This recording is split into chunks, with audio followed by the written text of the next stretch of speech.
Bismillahirrahmanirrahim. Assalamualaikum warahmatullahi taala wabarakatuh. Nama saya Muhammad Hazman bin Muhammad Jamil. Nombor matrik I21205837. Hari ini saya akan membedah filem tentang filem Munafik yang pertama, arahan Syamsul Yusof. Dan filem ini mendapat sambutan hangat di seluruh Malaysia dan juga di Indonesia. Jadi sedikit sinopsis yang dapat saya ceritakan tentang filem Munafik, iaitu pada tahun 2016 ini.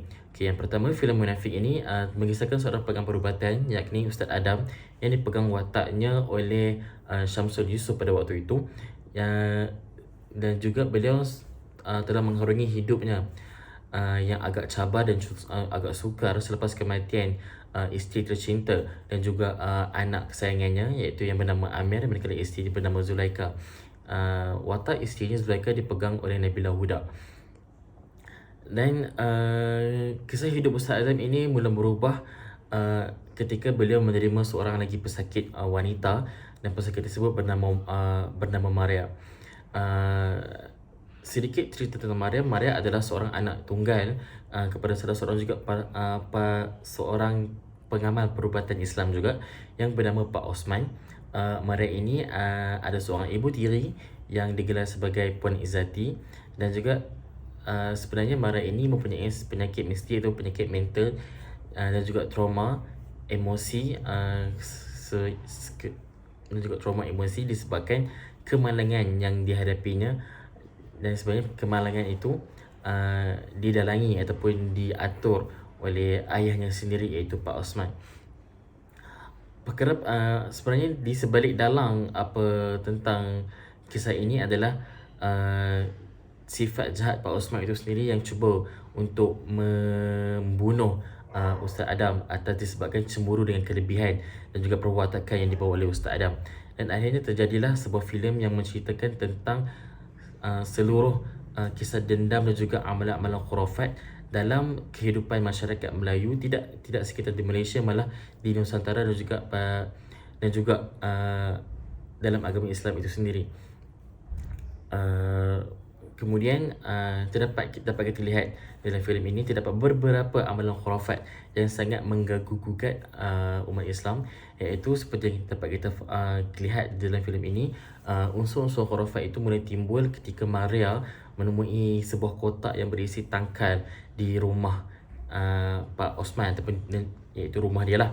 Dan tangkal itu dimiliki oleh bini Pak Osman ataupun mak tiri kepada Maria, iaitu Puan Izzati, yang mempunyai tangkal tersebut berfungsi untuk pelindung sebagai keluarga mereka. Namun ketika hadir Ustaz Adam ke dalam rumah tersebut, kehadiran Ustaz Adam adalah untuk merubat Maria atas faktor penyakit Maria. Kemudian ketika Ustaz Adam sampai ke rumah mereka, beliau berjaya memusnahkan kewujudan tangkal tersebut. Dan Ustaz Adam juga telah memberi peringatan akan keburukan kita sebagai umat Islam mempercayai dan juga mengharapkan tanglung ataupun tangkal kepada ibu Maria. Akan permasalahan yang akan berlaku jika kita sentiasa memegang pengharapan kita terhadap tangkal. Seterusnya, amalan khurafat yang lain, ketika Pak Osman juga merupakan seorang pengamal perubatan yang pada awalnya telah mengamalkan ilmu hitam melalui perjanjian bersama iblis, iaitu dengan merupakan salah satu kepercayaan khurafat yang sangat dilaknat. Seperti kita faham, yang itu juga adalah merupakan amalan khurafat yang sangat dilaknat oleh Allah Subhanahu Wa Taala.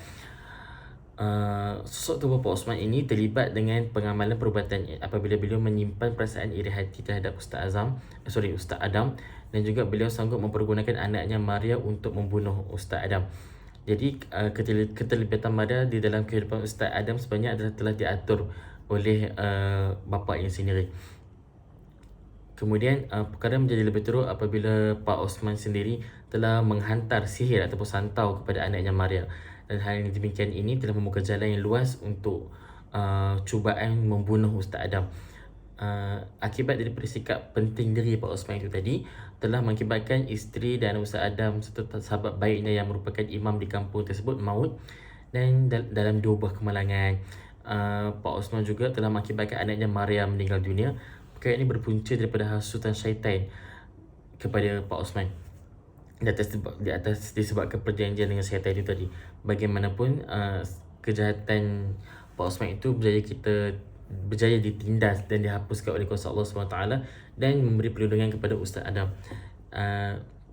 Seterusnya, antara amalan khurafat ataupun amalan yang dapat kita ambil sebagai contoh di dalam Islam, sangat melarang berkaitan dengan sihir ataupun santau. Baginda Rasulullah SAW sendiri pernah bersabda di dalam Baginda Rasulullah SAW sendiri bersabda, jauhilah dari kalian 7 perkara yang membinasakan. Para sahabat bertanya kepada Baginda Rasulullah, wahai Rasulullah, apakah 7 perkara tersebut? Seterusnya Baginda Rasulullah menyatakan, yang pertama adalah dengan melarang kita untuk menyekutukan Allah. Kedua adalah sihir. Ketiga adalah membunuh seorang yang Allah haramkan untuk dibunuh kecuali dengan alasan yang dibenarkan syariat. Kemudian yang keempat adalah mengkonsumsi ataupun mengamalkan amalan-amalan riba. Kemudian yang kelima adalah dengan memakan harta-harta anak yatim. Dan juga keenam adalah lari di medan perang. Maksudnya lari daripada medan perang. Dan yang ketujuh adalah menuduh perempuan baik dengan tuduhan zina. Hadis riwayat Bukhari dan juga Muslim.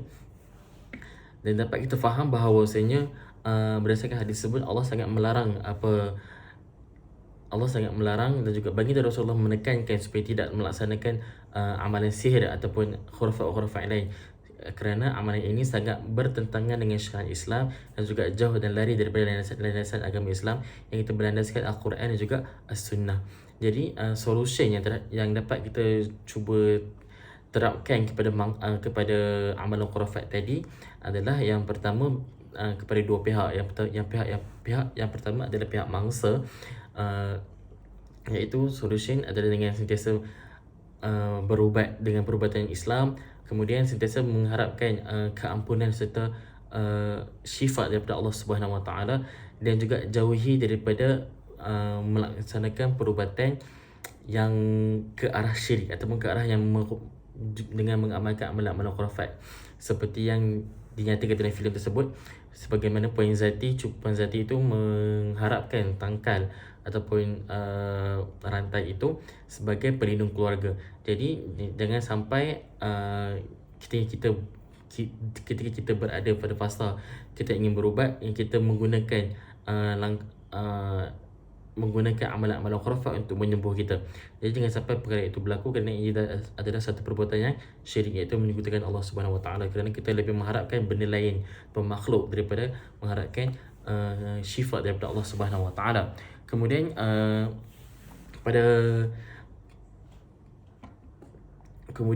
kepada yang memberi sihir tersebut, perlu diingatkan bahawa tiada kuasa yang lebih besar daripada Allah Subhanahu Wa Taala.